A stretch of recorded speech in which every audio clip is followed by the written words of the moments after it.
There was a time Kmart was simply everywhere. Its bold blue and red signs were a familiar beacon along suburban highways in bustling town centers across America. For decades, it was a cornerstone of the American shopping experience. It was more than just a store. It was a reliable part of daily life. The parking lots were vast and often full and beyond the sliding doors, a world of endless aisles under bright fluorescent lights. Before Walmart dominated American retail, Kmart was already there. So how did a company this large lose everything? The story of its decline is a quiet but powerful lesson. If this kind of storytelling resonates, you can subscribe and tap the bell to catch future episodes. The story of Kmart begins with a simple yet revolutionary idea that forever changed American retail.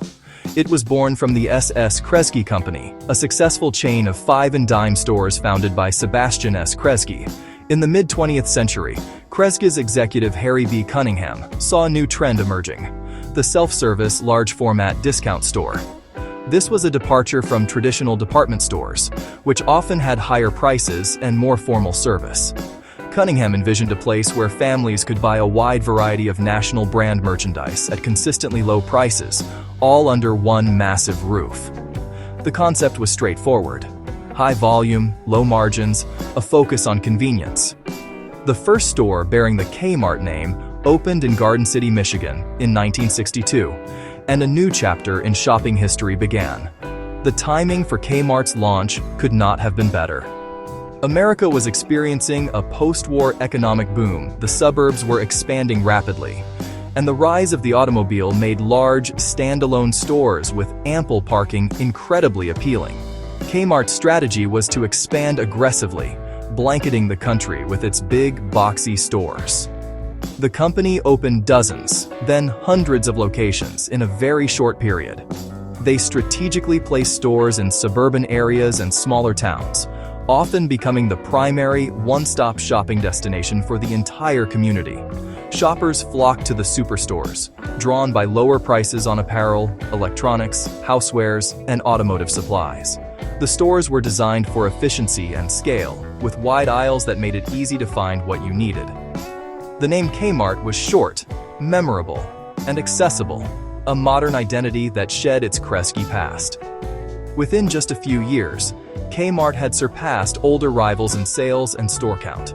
The growth was explosive. By the late 1970s, Kmart operated over 2,000 stores and led American discount retail. Its performance was stellar, its stock favored by investors, and its family-focused ads cemented it in the public consciousness. For a generation, shopping at Kmart was a dependable weekly ritual. Celebrity endorsements like Jaclyn Smith's apparel added a touch of glamour to value and variety. At its height, Kmart wasn't just a store, it was an institution, a simple idea executed on a massive scale. Imagine a black and white photo of the grand opening of an early Kmart in the 1960s, a ribbon cutting, a crowd of excited shoppers.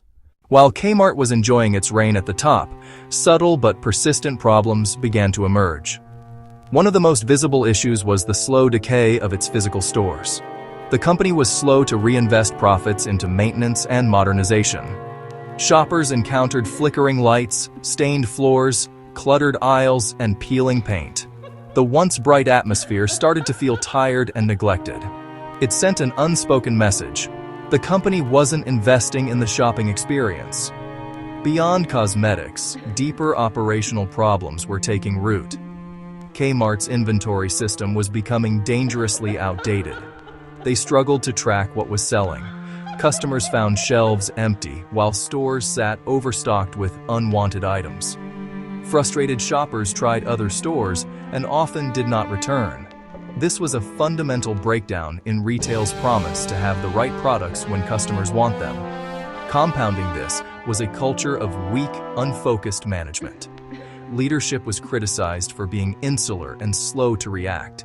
Instead of fixing core problems, Kmart pursued diversification. Stakes in the Sports Authority, Borders Books, OfficeMax. Those moves distracted management and diverted funds from struggling stores. Meanwhile, Walmart expanded nationally with relentless focus on clean, newer stores, better stock, and operational efficiency. Walmart pioneered technology for a hyper-efficient supply chain, enabling lower costs and lower prices. Trips to Walmart meant finding what you needed at a great price in a clean environment. The contrast grew starker. Decaying stores, messy inventory, a powerful, focused competitor.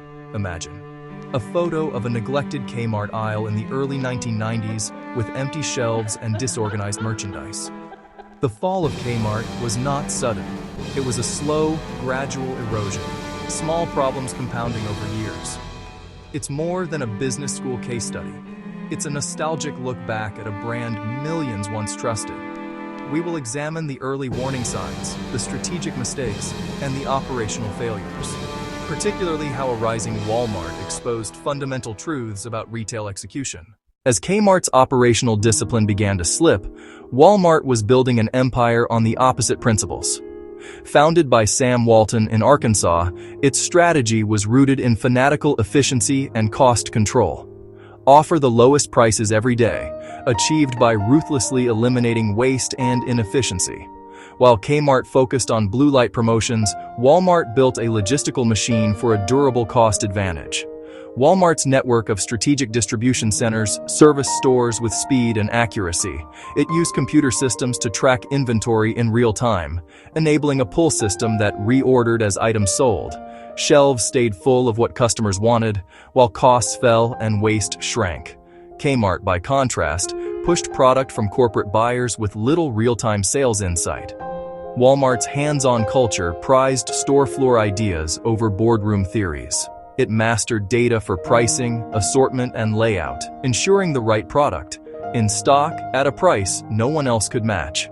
This wasn't a flashy ad war. It was an operational war, fought in warehouses, on highways, with inventory data. By the early 2000s, Kmart was in deep trouble. Years of neglect had caught up. In 2004, Kmart, just out of bankruptcy, would merge with another struggling retail icon, Sears, Roebuck & Co. The deal was orchestrated by hedge fund manager Eddie Lampert, Kmart's largest shareholder. On paper, a behemoth of over 3,500 stores and iconic brands like Kenmore and Craftsman.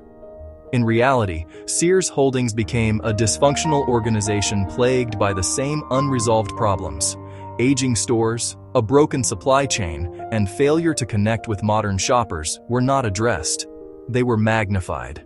Integrating cultures, IT, and logistics proved overwhelming. Leadership got bogged down in the merger rather than the customer. Lampert's autonomous unit model bred internal competition and silos, undermining a cohesive brand and experience. While Walmart and Target integrated seamless ecosystems, Sears Holdings broke itself apart from within. This fatal mistake sealed Kmart's fate. This is where many people say the gap became impossible to close. Let me know in the comments. Do you think Kmart could have survived, or was Walmart always going to win? Sales kept falling. Cash for renovations and tech was used for massive stock buybacks, a short-term boost that starved the core business.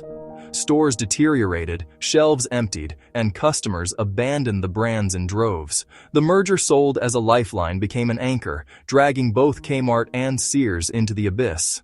The accumulated weight of decaying stores, a broken supply chain, poor management decisions, and fierce competition became too much to bear. The financial situation grew dire. Sales fell. Profits turned to staggering losses. In January 2002, after a disastrous holiday season, Kmart filed for Chapter 11 bankruptcy protection, the largest retail bankruptcy in American history at the time.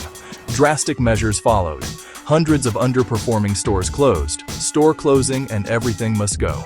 Signs became a melancholy spectacle. Tens of thousands of jobs were lost, and many communities lost a major employer, a convenient destination, and a familiar landmark. Even after emerging and merging with Sears, the downward spiral continued. Hundreds more closures pushed customers to Walmart, Target, and Amazon. Years of messy stores, empty shelves, and neglect destroyed customer trust. By the late 2000s teens, Sears Holdings filed for bankruptcy, and Kmart's thousands of stores dwindled to a mere handful. Vast empty parking lots became ghostly reminders of what once was. Some buildings found new tenants. Many sat vacant for years, symbols of economic change and corporate failure. The collapse was not just a financial event. It was the end of an era, the quiet fading of a brand that had once been inseparable from the American landscape. Kmart's decline offers clear lessons. A great idea and early success are not enough. Execution matters more than concept. Clean, modern stores and disciplined inventory are non-negotiable. Scale alone doesn't guarantee survival. Size without operational strength is a liability. Leadership must focus the mission, invest in the future, listen to customers and employees, and fix problems before they become crises. The companies that thrive embrace change while never losing sight of serving the customer well. Kmart didn't fail because people stopped shopping. It failed because it couldn't keep up with how retail evolved. If you want more stories like this, subscribe. There are many more coming.